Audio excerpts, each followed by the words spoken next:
வணக்கம். தமிழக வெற்றிக் கழகத்தின் வாக்காளர்கள் முகவர் கருத்தரங்கம் 2வது நாள் நடைபெறுகிறது.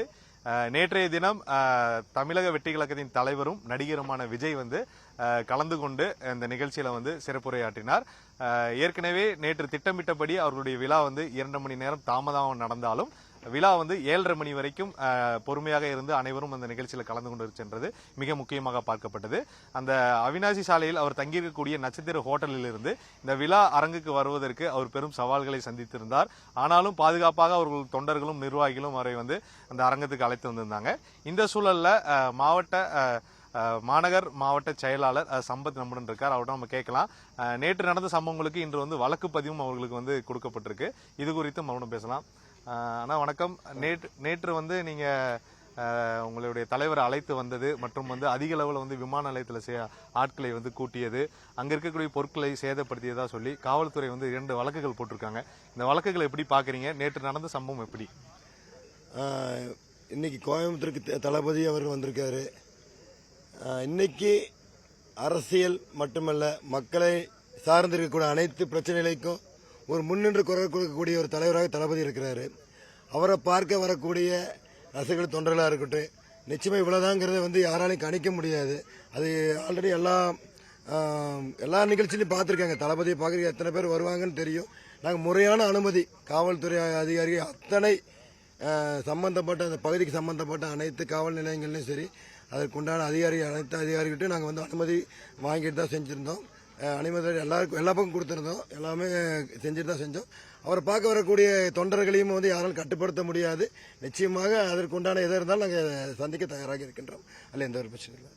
நேற்றைய நிகழ்ச்சி மாதிரி இன்றைக்கான திட்டம் எப்படி? ஏன்னா நேற்று பாத்தீங்கன்னா அவரை அழைத்து வருவதற்கும் உள்ளே கொண்டு வருவதற்கும் நிறைய சிரமப்பட்டீங்க. இன்றைக்கு திட்டங்கள் ஏதாவது கூடுதல் பவுன்சர்கள், கூடுதல் பாதுகாப்பு இது போன்ற மாதிரி கேட்டிருக்கீங்களா? என்ன திட்டமிட்டு இருக்கீங்க? அதாவது நேற்று உள்ள அரங்குக்குள்ள அனுமதிக்கக்கூடிய கவுண்டர் கொஞ்சம் குறைவாக இருந்தது. இன்னைக்கு அது கொஞ்சம் அதிகப்படுத்தக்கூடிய திட்டங்கள் இருப்பதாக சொல்லியிருக்காங்க. ஸோ அதை நடைமுறைப்படுத்த போகிறோம். நேற்றுக்கு நடந்த நிகழ்ச்சி மிக பிரம்மாண்டமாக ரொம்பவும் எப்படி சொல்றது, கோவை தளபதியோட கோட்டை என்பதை மீண்டும் நிரூபிக்கக்கூடிய அளவுக்கு மக்கள் திரண்டிருந்தாங்க. பொதுமக்கள் அதிக அளவு திரண்டிருந்தது எங்களுக்கு மிகப்பெரிய தளபதி கிடைக்கக்கூடிய வரவேற்பை தான் எல்லாரும் பார்த்தாங்க. ரொம்ப சந்தோஷமா இருக்கு. தளபதி ரொம்ப அதுக்கு உண்டான மகிழ்ச்சியாக எல்லாத்தையும் பார்த்து ஒவ்வொரு சின்ன சின்ன அசைவுகளையும் அவரை பார்த்தா தெரிஞ்சது. ரொம்ப சந்தோஷமா இருந்தாரு. இன்றைக்கு நடக்கக்கூடிய நிகழ்ச்சி நேற்று நடந்ததுலேருந்து சில விஷயங்கள் நாங்கள் பாடமாக எடுத்துட்டு அதை கொஞ்சம் திருத்தக்கூடிய இது பண்ணியிருக்கோம். ஏன்னா பாதுகாப்பு ஏற்பாடுகள் நாங்கள் பண்ண வேண்டிய உள்ளரங்குக்குள்ளான அனுமதிக்கக்கூடிய அந்த நிகழ்ச்சி தான் கொஞ்சம் சிரமங்கள் இருந்தது. அந்த இன்னைக்கு சரியான ஏற்பாடு மாற்றி அமைக்கப்பட்டிருக்கு. அதாவது அரசியல் வந்த பிறகு கோவைக்கு முதல் முறையா வந்திருக்காரு. சினிமாவில் கோவையில் அதுதான் அவருடைய கோட்டைன்னு சொல்லி நிரூபிச்சிருந்தாரு. ஆனா இப்ப அரசியலையும் அதை நிரூபிச்சிருக்காரு நீங்க சொல்றீங்க. உண்மையாவே அவர் கோவை வந்தது மகிழ்ச்சியா இருக்கா? அவர் எந்த மாதிரி சொல்லியிருக்காரு உங்ககிட்ட? அதாவதுங்க, இது 2026 கோட்டைக்கு தளபதி அவர்கள் செல்ல போகிறார். அதற்கு ஏப்ரல் 26 தளபதி அவர்கள் கோவைக்கு வந்திருக்கிறார். கோவையிலிருந்து தான் அவர் கோட்டைக்கு செல்லக்கூடிய கடவுளை நிறைவேற்றிருக்காரு நாங்கள் நம்புறோம். நிச்சயமாக அதை செயல்படுத்தியும் காட்டுவோம். எங்களுடைய பொறுப்பு, தளபதி அவர்கள் எங்களை நம்பி வந்திருக்காரு. இந்த நிகழ்ச்சியை மிக பிரம்மாண்டமாக மட்டுமில்லை, பொறுப்புணர்ச்சியோடு யாருக்கு எந்த ஒரு பாதிப்பு இல்லாத அளவில் நடத்த வேண்டிய கடமையும் கட்டாயம் எங்களுக்கு இருக்குது. அந்த பொறுப்புணர்ச்சியை நாங்கள் செயல்படுவோம். கோயம்புத்தூர் மட்டுமில்லை, தமிழ்நாடு நிச்சயமாக தளபதி கோட்டை என்பதை 2026 மக்கள் நிரூபிப்பாங்க இந்த நேரத்தை தெரிவித்துக் கொள்கின்றேன். நன்றி. வழக்கு பதிவு வாங்கியிருக்கீங்க, அது எப்படி பாக்குறீங்க?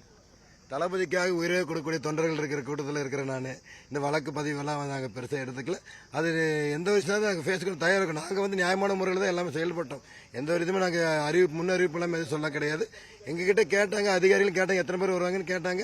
நாங்கள் 15,000 பக்கம் வரக்கூடிய சூழ்நிலைகள் இருக்கு. நாங்கள் இதுவரைக்கும் இன்னொன்று நாங்கள் யாரும் வண்டி வாகனங்களை வைத்து அழைத்து வரவில்லை. நாங்கள் இது திட்டமிட்டு செஞ்சிருக்கோம். இத்தனை பேர் செய்யக்கூடிய அளவுக்கு நாங்கள் யாரும் வண்டி வாகனங்களை வச்சு நாங்கள் ஒரு பூத்துலேருந்து நீங்கள் இத்தனை பேர் வரணும்னு கட்டாயப்படுத்தல வர சொல்ல கிடையாது. தளபதி அவர்கள் வருகிறார், இத்தனை மணிக்கு வருகிறார் என்பது தகவல் மட்டும்தான் சொன்னோம். ஆர்வமாக தானாக ஆர்வமாக முன்னெடுத்து வந்தவங்க தான் எல்லாருமே. அதற்காக எந்த விஷயங்கள் எவ்வளவு பெரிய வழக்காக இருந்தால் சந்திக்கக்கூடிய தயாராக நாங்கள் நிச்சயமா இருக்கிறோம். அதில் எந்த ஒரு மாற்று கருத்துக்களும் இல்லை. ரொம்ப நன்றிங்கண்ணா. ரொம்ப நன்றி. இரண்டாம் நாள் திட்டம் வந்து மிக நேர்த்தியாக செய்திருக்கோம். நேற்றைய தினத்தை விட இன்று வந்து முகவர்களை வந்து உள்ளே அனுப்புவதற்கான கூடுதல் கவுண்டர்கள் ஏற்படுத்தியிருக்கோம். பாதுகாப்புகள் வந்து கேட்கப்பட்டிருக்கு.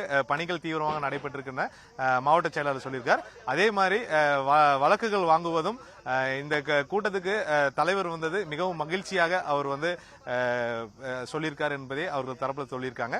தந்தி டிவி செய்திகளுக்காக ஒலிப்பதிவாளர் இமானுவேலுடன் செய்தியாளர் கார்த்திக்.